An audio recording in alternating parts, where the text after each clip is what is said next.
All right, welcome back. Got a Stryker 655 version 1 on the bench today.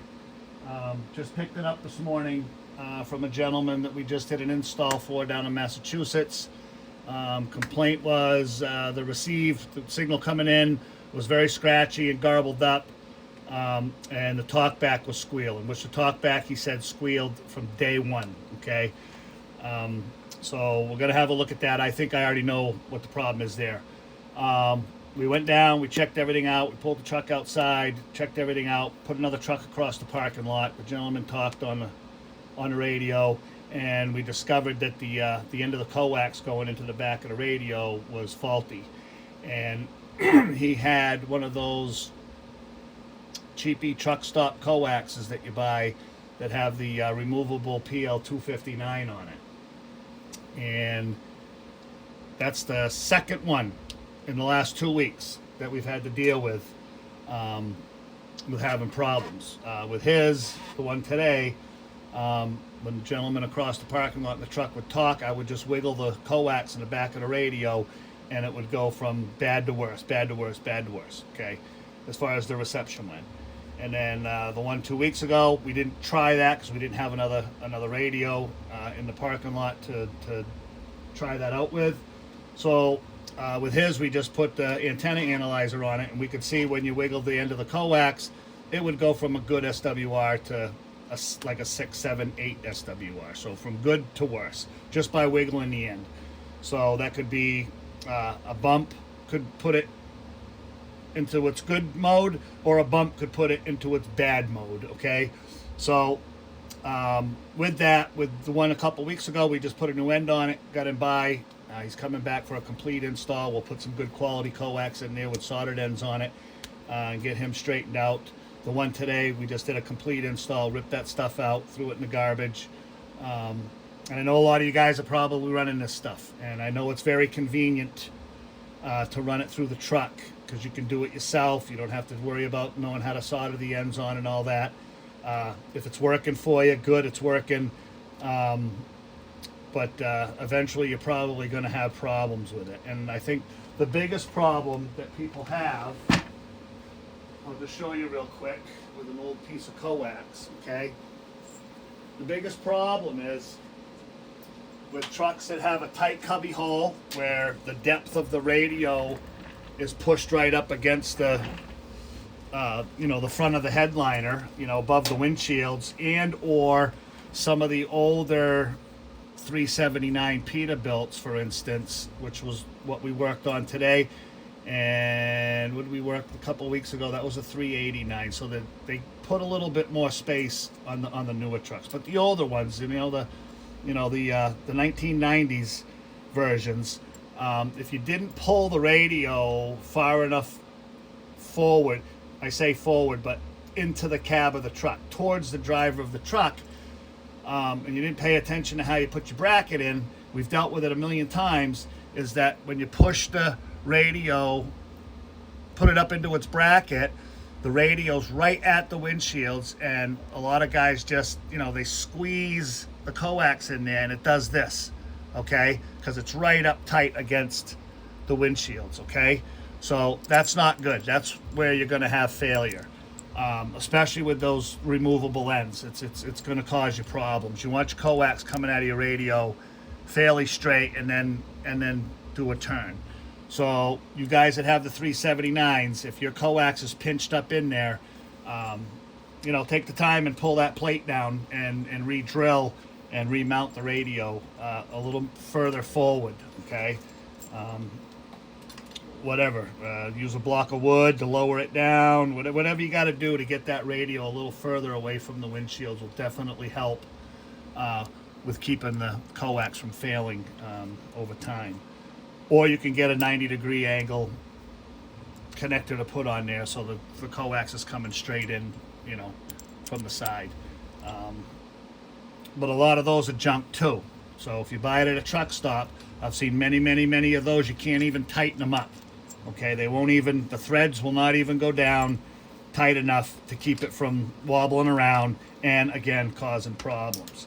So anyway, we got this radio from him today. I told him I would just bring it here and check it out, get it up and running for him. He's bailing out to Texas on Tuesday, so I told him I'd get it done today and get it back to him tomorrow.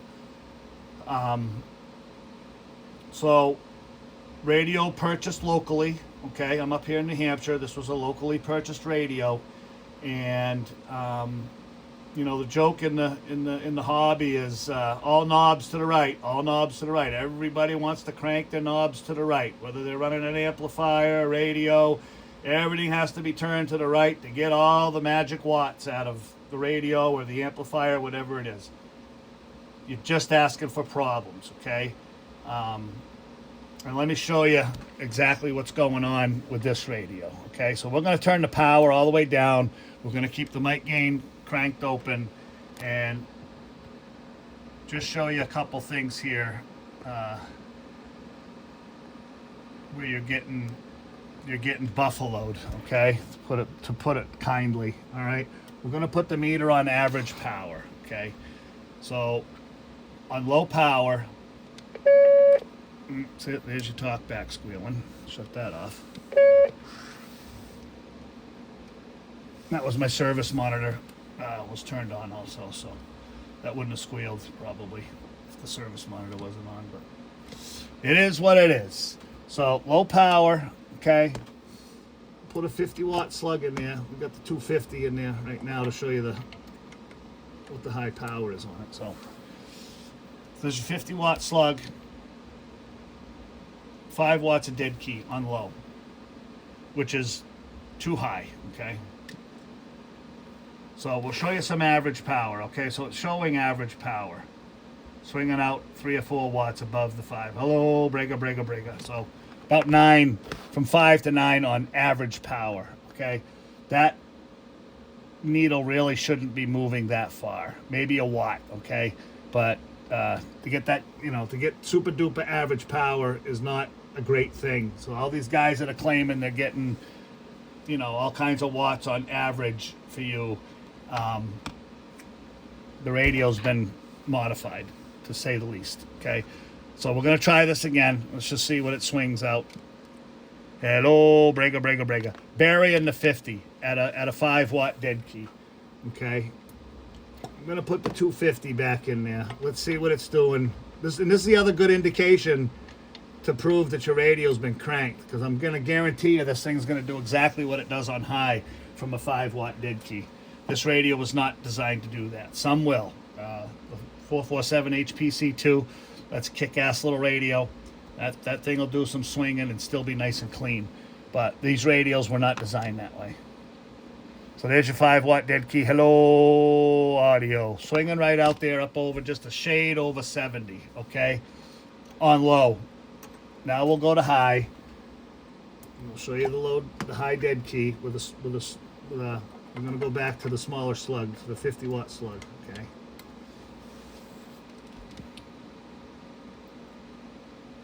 There's your 25, okay? Now that's on peak. I'm going to shut the peak off. This is what I wanted. This is really what I wanted to show you. I'm not worried about those peak, the peak power, because that's all going to change anyway. All this is going to change when we get done tuning the radio.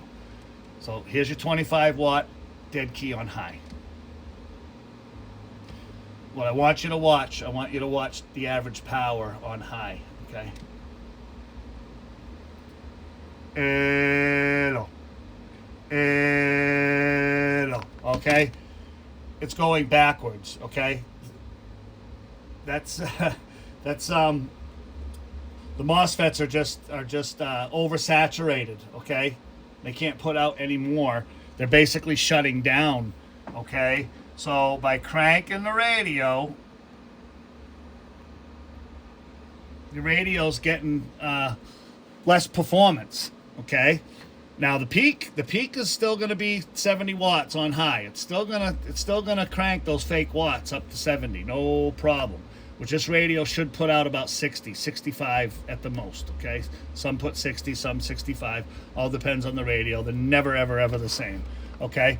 But I just want to show you now. I want you to watch the amps, okay? That would be the indicator in the blue, okay? With that 25-watt dead key, okay?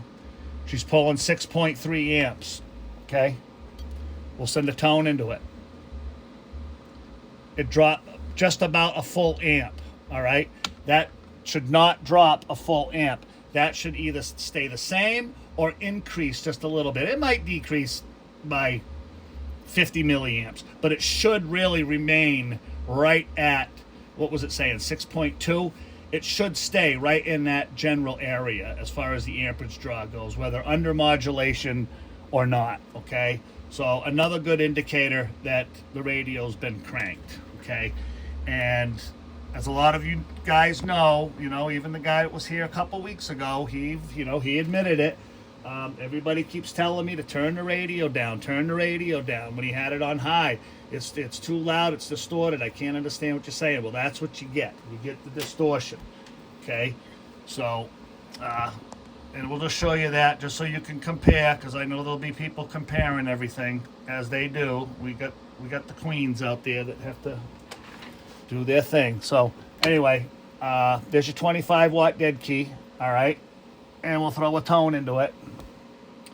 There's your distortion. Okay, you can see this is all distortion. All right, this is the fake watts. This is what gives you your 70 watts out of a 60 watt, 50, 60 watt radio. Okay, we'll put it down on the low power.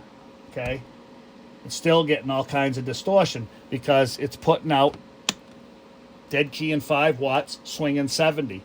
That's not true watts. Okay, it's all that distortion that's adding up to the watts. Okay, and like I've said in the past, which some people claim that I said that you could use a multimeter as a watt meter. That is not a fact. Those words were never spoken out of my mouth. What I did say is that in basic terms, your watt meter is reading voltage, and if you increase the voltage in the output of the radio, the watt meter is going to pick it up as more watts. Okay, that's what was said in that video, and somebody else out there twisted it all around and said that I told everybody that you could use your multimeter as a watt meter. That is not a fact. Those are not the words that came out of my mouth, and that gentleman knows it, but he always has to twist.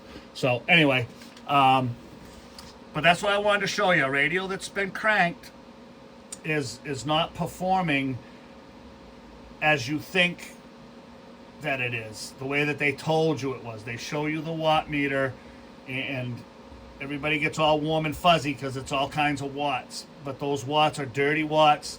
They're not clean. The radio is very, very distorted.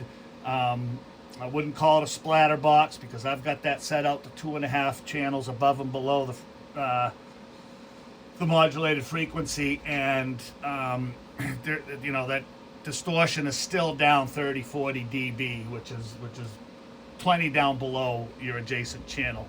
But again, like I say, it will sound like shit compared to a properly tuned radio. So anyway, I just wanted to show you that, and we'll show you what it looks like when we're done with it. We're going to get right on it right now because I did promise the man he'd have this radio tomorrow, and we're going to get it tuned in the proper way, and he'll be happy.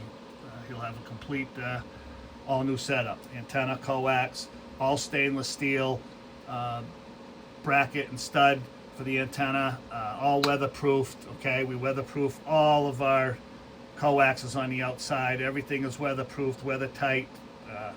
Hopefully I can't say 100% that it would never get moisture in it, but it does help prevent the moisture from getting in there and gain you some life down the line, compared to just leaving it wide open,